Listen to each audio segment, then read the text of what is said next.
Okay. What were you doing on the morning of 9/11/01 when the planes were in the air on their way? Well, I, was in Brooklyn for, in the fire department once a year. We have to get a medical exam.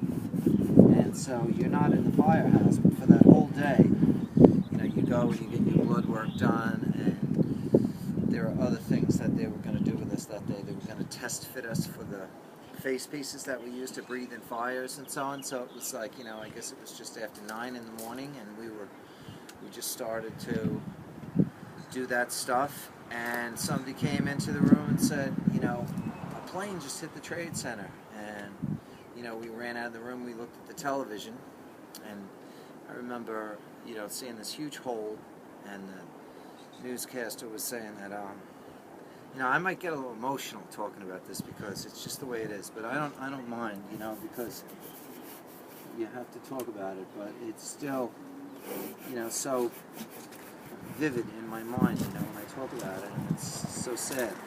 But, there was this huge hole in the building, and the guy from the news was saying, well, maybe it's a small plane, and I remember thinking immediately, this is no accident, and it was terrorism. I knew that. And then it wasn't long as we watched the television that the second plane came, flying into the building. And at that time, they just said, everybody has to go back to your firehouses, where, everybody who was at home had to come into their firehouses. It was a total recall, what they call a total recall. Everybody go back to their firehouse. So, but we were right near Manhattan, we were on the Brooklyn side of the Manhattan Bridge. And so we walked out on the Manhattan Bridge, and the two towers are right there, burning out of control, just huge columns of smoke coming up. And I was with 3 other guys, and I remember saying, we should go down there and see if we can get some gear at a nearby firehouse like that. And, I guess this guy, Kevin Malone, said, man, they're going to have some time putting that out. And I said, they can't put that out, it's just too big, it can't go out.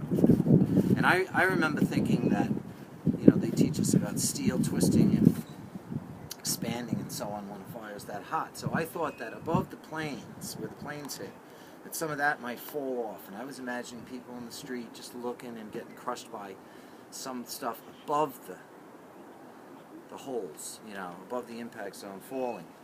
But I never imagined a total pancake collapse. But in any case, the other guy said, no, we got to get back to our firehouse.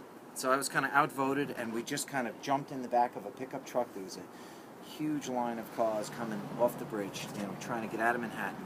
It was like chaos. And, we got in that truck, and we got a ride back to our car, and then we were rushing back to our firehouse in Queens. It was about, 35 minutes or so from the medical office where I was in Brooklyn.